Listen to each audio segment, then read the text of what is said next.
D'abord, avant ça, moi continuer, il fallait que aussi que je remercie la Sénévet. C'est des grossistes quoi, de médicaments vétérinaires. Nous, les vétérinaires privés, nous approvisionnons auprès d'eux. Mais je tiens à les remercier parce que c'est la première fois, on l'organise chaque année cette journée, mais c'est la première fois qu'on a élargi. Et ils ont répondu vraiment instantanément quand on leur a demandé de venir nous aider. Ils sont venus non seulement nous aider en amenant des médicaments gratuitement, et en plus nous ont envoyé 2 docteurs vétérinaires pour nous aider dans les consultations. Donc ça, je pense bien qu'il n'y a pas quelque chose... Tout ce qu'on peut dire, c'est les remercier. Et je pense bien que cette collaboration va continuer. Bu ma ñëwee ci olof bi léegi li ñu mën a wax rek mooy bis la boo xamante si nii àdduna bi yëpp ñoo koy célébrer di ko jagleel jur gi mais ñun ngaay dañuy ànd ak UGPM man cabinet CLVET bi ak Brooke ñu jagaleel ko maanaam fas yi ak mbaam yi ak berkelle yi ci kaw loolu la ñuy organiser journée bi surtout sur le bien-être parce que loolu ci la gars yi di gën a insister léegi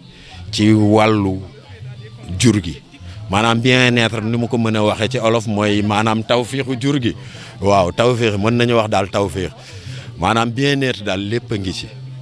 dañu bëgg daal jur gi léegi nekk ci seen aafiya te loolu dafa ëmb lu bëri maanaam il faut que ñu am wér-gu-yaram fi ñuy dëkk tamit dëkkuwaay bi jaar yoon lekk gi jaar yoon ñu bañ di feebar te buñ feebaree ñu yóbbu leen ci vétérinaire bi ñu faj leen faj bi ciy war donc loolu dafa am solo te ñun bis bi dañ ciy profité pour ñëpp ñi nga xamante si nii dañuy yor jur googu ñu waxtaan ak ñoom wax leen solo bi nan lañ mën a def pour mën a yor bi ñuy yor seen jur gi tamit nekk yor boo xamante si nii yor bu jéggi dayoo la donc bien que dañ koy def toujours mais dañuy profité ci jour bi toujours di gën leen a sensibiliser pour ñu xam lan mooy solo yor jur gi yor bi nga xamante si nii moo ci war ci kaw loolu moo tax dañ leen di invité non seulement dañ leen di sensibiliser mais dinañ defaale ñi nga xam tamit dañu am ay fas yu feebar ñu jéem leen a fajaale defaale tamit maréchalerie maanaam mooy wallet bi ak feer yeeg yooyu am nañu ñu formé ñoo xamante ni ñu ngi fi bu fi ñëw boo xamante si ni da nga soxla loolu tamit ñu defaale ko te loolu lépp dañ koy def gratuitement maanaam duñ ci fay dara ci kaw loolu tamit la ñuy tey ren jii dafa am suñu ay partenaires yu ñu jàppale mooy Sénévet vraiment ñu ngi leen di remercier fa mu mën a xaw ma fa muy yem fa la ñuy commencer ñun jëm kaw parce que amuñu seen fay ñëw nañu indil ñu ay garab boole ci envoyé waale ñu tamit ñaari docteur ñu ñëw jàppale ñu ci liggéey bi loolu amuñu seen fay ñu ngi leen di gërëm di leen sant vraiment ci jàppale boobu di wax ni rek lii dañ koy def chaque année mais te ren ji dafa am donc dañ ko gën a yaatal te yaakaar nañ ni yeneen année yi tamit dinañ ko gën a yaatalaat am naa sama yeneen naataango yooyu tamit bëggoon nañoo ñëw mais ñoom tamit dañu nekk ci même programme yi mais je pense bien que prochaine fois dinañ ko gën a yaatal ñeneen gën a mën a ñëw. voilà c'est surtout ça loolu moo ci gën a am importance parce que suñu waxee bien-être rek yaakaar naa ni ki ko yor di ko jëfandikoo comme li ma la doon wax loolu. léegi outil de production la parce que ñi yor fas yëpp maanaam muy fas muy mbaam ak yooyu yëpp dañ koy utiliser di ci jëfandikoo soit ñu ngi koy yóbbu tool mu leen di bayal wala ñu koy takk sareet muy daw ci biir dëkk bi ñu ciy am lu ñuy faje seeni soxla donc kooku da nga ko war a toppatoo bi ci war donc il faut que ñoom ñu leen di changer comportement vis-à-vis ak mala yooyu ñu xam ni tamit ñoom am nañu ay àq ak ay yelleef yoo xamante si ni dañ leen ko war a jegaleel ci seen dëkkuwaay bi ci seen wér-gu-yaram ci xontu beeg yooyu yëpp yaakaar naa ni dañ ci war a taxaw gën leen a ñaaxaat ñu gën a changer seen comportement pour que jur googu mën a ñu mën a atteindre suñu objectif bu bien-être yooyu nga xamante si ni moom moo ñu tax a jóg. waaw fi ñu toll nii temps yi moom fas yi li leen gën a sonal mooy abronéose mooy xesan soosu nga xam day génn ay góom. soo seetloo ci bu ngeen xoolee sax xam naa ni wër ngeen jël ngeen fi ay photo kii mais su ngeen seetloo fas yi fi ñëw yëpp bu ngeen xoolee ay góom la ñuy gën a am ci wetu bët yi muy xesan ñu koy woo loolu nag feebar la boo xam abronémose lañ koy tudde benn saan moo koy joxe bon toujours bu ñu ñëwee ci kii bi dinañ ko expliquer mais li ci gën a am solo ñi ngi koy faj nii mais li ci gën a am solo mooy ñu wax leen nan la ñuy def ba mën koo moytu parce que seetlu nañ feebar boobu saa bu weñ bëree rek gis ngeen ni temps yi weñ yi dañu bëri saa bu weñ bëree rek ci lay gën a bëri parce que weñ yi ñooy vecteur bi ñooy transmettre feebar boobu donc dinañ leen wax nan la ñuy def dinañ ko faj mais li ci ëpp solo mooy ñu wax leen nan la ñuy def ba nga xamante si ni fas bi du koy faral di am donc am na ay traitement yoo xam su fekkee fas bi dina koy jël suñ jegee seen vétérinaire rek dina leen defal benn plan de traitement déparasitage boo xamante si ni yàlla dina leen ci dimbali ba nga xamante si ni feebar boobu même bu ñëwee du dal seen fas wala bu ko dalee tamit dina ko tisati. waaw mbokk yi salaamaaleykum man maa ngi tudd Falilou Diagne maa ngi dëkk fii ci Ngaye mais maa jiite programme bi nga xam ni moom la ñu wax programme warmal mala waaye itam jiite UGPM muy union des groupements paysans de Mekhe nga xam ni mu ngi ci juróomi collectivité locale ay communes Ngaye la Mewane la Koul la Médina Ndakhar ak benn partie de Ndande yooyu mooy yi nga xam ne action fi nga xam ne fi la ñuy intervenir.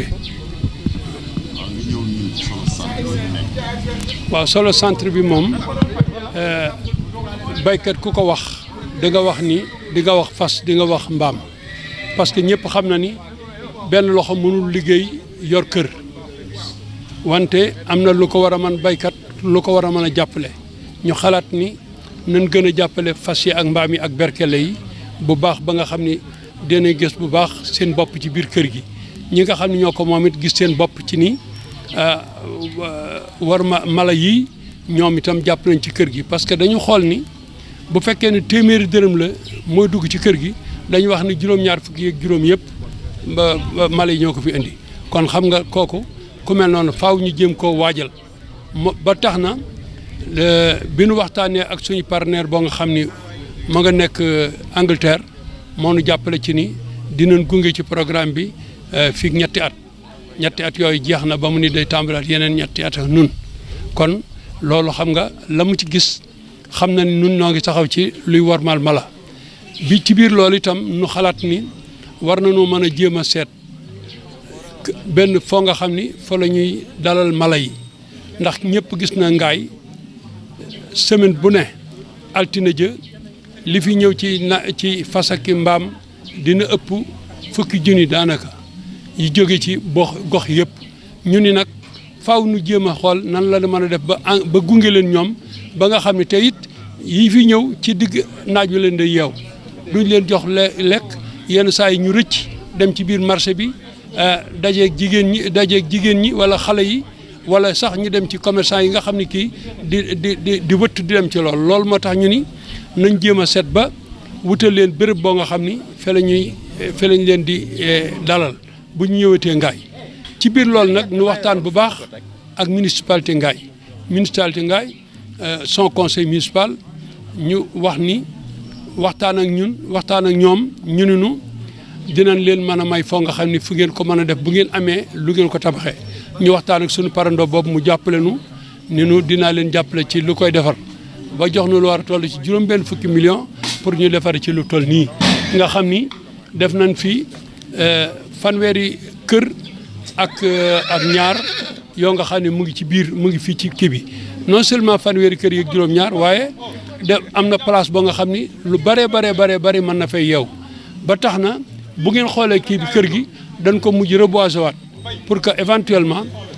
fars yi ñëw bu ñu ñëwee bu fekkee xaj ñi foofu ñu war a mën a toog ci garab yi war fee mën a noppalu loolu mooy li nga xam ni nu sant nag bu baax municipalité bi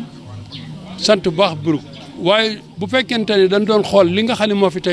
fi nekk tey mu journée internationale des animaux ñu war fee def ndaje mu mel nii nga xam ni li nu ko may mooy mën a liggéeyandoo ak ay docteur vétérinaire ku ci mel ni Sahel vet SARL moom jàppale nañ ci programme bi bu baax a baax a baax ba tax na tey liñ fi jël ci li ñu jox ci ay médicaments bari na bari waaye boo nga xam ni yéeme na waaye loolu yëpp nag li ñu ko defee mooy bëgg noo joo ci bañ a te utiliser médicaments yi nga xam ne moom la ñuy jaay ci marché yi te amul benn garantie loolu mooy li nga xam ni moom moo fi xew tey nga xam ni ñoom non seulement dañ ñoo jox ay garab waaye dañoo ñëw ànd ak seen i docteur ñëw jàpp fekk fi docteurs yi nga xam ne ñoom la ñu àndaloon fii ak ñi nga xam ne formé nañ leen ci cadre normalement la muy ñaar fukki animateurs yoo nga xam ne ay c'est des auxiliaires vétérinaires yoo nga xam ni ñoo jàppale animation sensibilisation ak même di jàppale fas yi pour ak équidés yi di leen faj ci biir dëkk yi ñu nekk. sensibilisation yi si dañu àndandoo ak tey ak rajo communautaire bi nga xam ne moo nekk Ngaye muy Ngaye FM kon loolu am na importance loolu chaque semaine que jëfee ñoom dina am benn émission boo nga xam ni dañu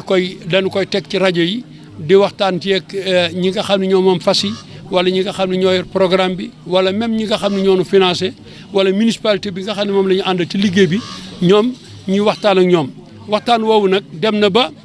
bu ñu koy def samedi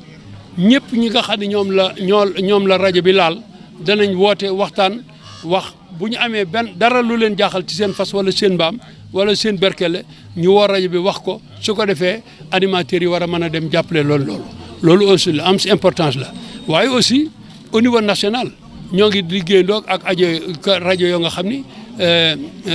ku ci mel ni Thiès 24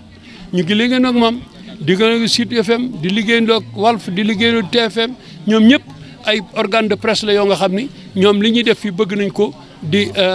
yaatal ba nga xam ni ba nit ñëpp dañ ci gis ci seen bopp loolu daal mooy véritablement li nga xam ne tey mooy moonu fi dajale nu am nag mbégte ndax ni na amee mbégte moo di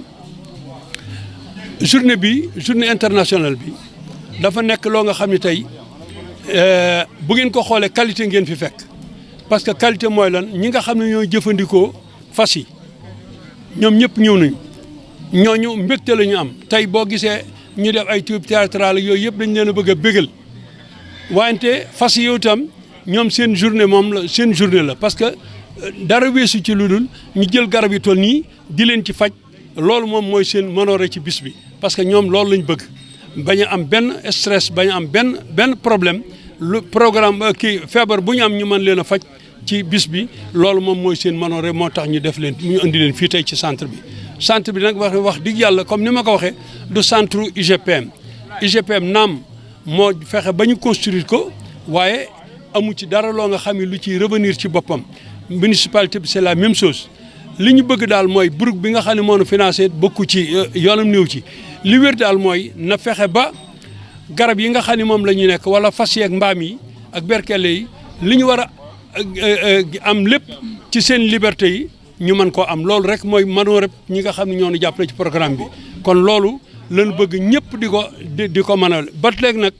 ñu ànd ci ak docteur vétérinaire yi ak itam ñi nga xam ne ñooy municipalité yi ak même dem au niveau départemental boo gisee arrêté interministériel yi bi nga xam ne def nañ ko def nañ ci ay extrait yoo nga xam ne parce que lépp dafa 32 articles la dafa bari waaye ñu ngi ci jéem a seet def àndandoo ak sous-préfet ànd nag ak préfet yi nga xam ne moo nekk ci département bi yëpp ak commune ak maire yi pour que éventuellement programme bii ñu def Ngaye ji war ko mën a yaatal ba mu gën a mën a law ci bu gox yi parce que loolu mooy manooru Brooke bu ñu fekkante ni am nañu possibilité mën a informer ñëpp wala mën leen jàppale ci faj danañ ko def incha allah. waaw wax nga dëgg tey dañoo profité waal ci journée internationale bi pour wane waale fi mandarga bu bees bu UGPM mandarga bu bees UGPM nag ay couleur la comme kii wax na ko sànq en français wax na ni am na couleur bu verte ñëpp xam na ni couleur verte dafay susciter espoir ñëpp xam na ni buñ gisee lu verte dañ naan mbégte la waaye am na ci lu ñuul lu ñuul li mooy kiy kuy dem maanaam lu lëndëm la quoi lu ñuul lu lëndëm la kon nun UGPM mënuñu ni fa nu jëm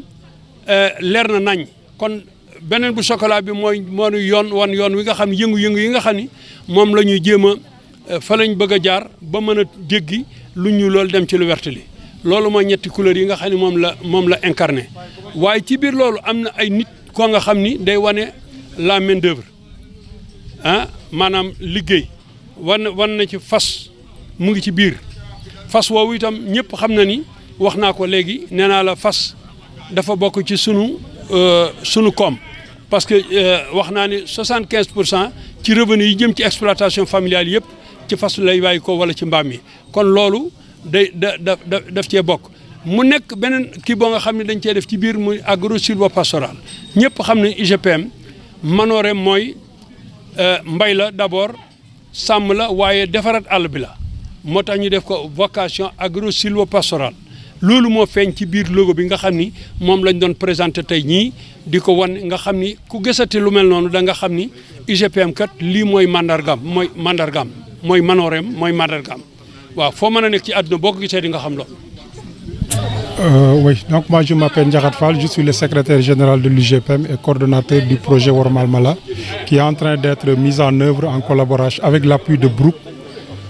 une ONG anglaise. Le centre pour nous est extrêmement important parce qu'on connaît le nombre d'équidés qui viennent chaque jour au niveau de Mékhé et parfois on se rend compte qu'il y a les gens quand ils arrivent dans la ville, ils sont obligés de mettre leurs animaux en pleine chaleur et dans une insécurité près des routes et aussi près des communautés, des populations. Donc ça crée aussi une insécurité. Fort de ça qu'on a réfléchi avec Brook, notre partenaire, et la municipalité pour mettre en place ce centre pour accueillir les équidés les jours, afin de les sécuriser et d'essayer de les mettre dans de très bonnes conditions, donc améliorer en tout cas leur bien-être dans le marché hebdomadaire. Oui, aujourd'hui on est à 32 box, donc le centre peut contenir à l'intérieur 32 équidés, mais en dehors on voit qu'aussi il y a de l'espace pour les équidés, mais aussi pour les charrettes et les calèches. Oui, les jours de lundi on peut plus de 10 000 équidés. Les lundis et les autres jours, on constate plus de 1000 équidés qui viennent des villages pour travailler à Mékhé. Oui, les conditions d'accès au centre, jusqu'à présent, il n'y a pas en tout cas de paiement parce que, comme on l'a dit, on veut que ça soit un centre pour la communauté. Donc on souhaite que le prix qu'on doit payer soit un prix défini par les communautés. Donc actuellement, il n'y a pas encore de rémunération, mais à chaque fois, les animateurs mènent des enquêtes auprès des utilisateurs pour les demander combien vous souhaitez payer. Donc on veut que vraiment le prix soit défini par la communauté. C'est pourquoi jusqu'à présent, on n'a pas encore fixé de prix, mais c'est sûr que d'ici 2, 3, 4 mois, on va fixer un prix, mais ce sera un prix proposé par les communautés. Oui, parce qu'on peut dire que globalement, le projet dispose aujourd'hui de 20 animateurs qui sont répartis dans l'ensemble des villages qui sont dans la zone de Mékhé pour accompagner les communautés, les donner les informations et échanger avec eux sur les bonnes pratiques de bien-être des équidés. Et pour cela aussi, il y a toujours l'appui du réseau des PSV qu'on a mis en place, parce qu'au niveau du projet, on a mis en place un réseau des PSV qui regroupe les docteurs vétérinaires, les chefs de poste de vétérinaires de la zone de Mékhé, mais aussi des auxiliaires et des agents techniques privés qui étaient dans la zone pour qu'ils puissent accompagner ces animateurs dans l'animation et la sensibilisation, surtout sur les aspects techniques et sur les aspects de santé. Ok, pour toujours dans la sensibilisation, on a un contrat avec la radio communautaire Ngaye FM où chaque samedi, on a une émission de 20h à 21h pour informer, sensibiliser les communautés sur les bonnes pratiques et surtout sur les 5 libertés des animaux qui sont bien se nourrir, qui sont en tout cas éviter la maladie, faire de telle sorte que l'animal n'a pas de plaies, n'est pas malade, et aussi faire de telle sorte que l'animal est dans des conditions vraiment idéales pour s'épanouir. Donc voilà donc les 5 libertés qu'on est en train de vulgariser dans la zone. En tout cas, l'objectif c'est d'accompagner les communautés à adopter de nouveaux comportements, des comportements favorables pour le bien-être des équidés. Oui, sur la nouvelle identité de l'UGPM, c'est vrai, on a présenté la nouvelle identité de l'UGPM parce que comme vous le savez, il y a une évolution. L'UGPM a beaucoup évolué et notre première identité datée de 1985, donc il fallait essayer de revenir, de revoir, de refaire par rapport au nouveau contexte, de définir une nouvelle identité qui sera compris par tout le monde et que chacun aussi, on a tous une même compréhension. Et le logo est composé de 3 couleurs. D'abord, il y a la couleur verte qui est vraiment l'abondance, qui incarne l'abondance. Il y a la couleur noire qui montre que le développement c'est pas un chemin direct qu'on prend pour arriver à ça, mais plutôt il y a toujours en tout cas quelque chose d'obscur. Et le marron, c'est vraiment l'effort que nous sommes en train de faire pour arriver à ce développement. Et il y a 3 aussi graphiques à l'intérieur. Il y a d'abord l'oiseau qui est à l'intérieur, qui incarne en tout cas la liberté, qui incarne aussi la puissance. Et aussi il y a le cheval qui incarne tout ce qui est notre tradition, notre culture. Et ensuite il y a l'homme qui est en train de travailler, qui incarne donc l'effort tout le monde doit faire pour avoir un développement. Donc voilà les 3 couleurs et il y a un rond qui met vocation agro-silvopastorale, ce qui montre aussi les actions que l'UGPM est en train de développer. Et ensuite il y a action locale. Action locale veut dire tout simplement que nous, notre conception du développement local, c'est effectivement les initiatives que les gens prennent au niveau de leur famille, au niveau de leur village. C'est ça qui peut garantir un développement. Et c'est ce que nous croyons à l'UGPM. Donc voilà la nouvelle vision et en tout cas la nouvelle identité que l'UGPM s'est forgée. Je m'appelle Dr Mamadou Sey, vétérinaire privé installé à Mékhé. Je gère le cabinet Sahel Vert qui est ici à Mékhé depuis plus de 10 ans. D'abord, il faut dire que cette journée, c'est la journée mondiale des animaux que la communauté internationale célèbre chaque année. Donc c'est le 4 octobre. Et nous, dans notre programme de Wormal Mala, avec l'UGPM, en collaboration avec Brook, chaque année nous en profitons pour célébrer cette journée et le dédier aux équidés, c'est-à-dire les chevaux, les ânes et les mulets. Et à cette occasion, nous organisons une journée de sensibilisation, surtout sur le bien-être des animaux, des équidés en particulier. En profiter pour faire des séances de consultation gratuites avec nos PSV, c'est-à-dire nos auxiliaires, tous les praticiens en santé animale, et en même temps aussi faire ce qu'on appelle la maraîchalerie, qui constitue un véritable problème pour nos équidés, c'est-à-dire c'est le parage, le ferrage. Donc nous avons l'équipe des maraîchers ferrants aussi qui sont de la partie. Et quand on voit un animal qui nécessite vraiment de la maraîchalerie, on l'oriente vers ces maraîchers ferrants. Donc c'est la journée, c'est ça en fait. Donc c'est la journée mondiale des animaux et nous en profitons pour le dédier aux équidés. Profiter de cette occasion pour sensibiliser les propriétaires sur l'importance, sur le bien-être des animaux. Donc c'est ça.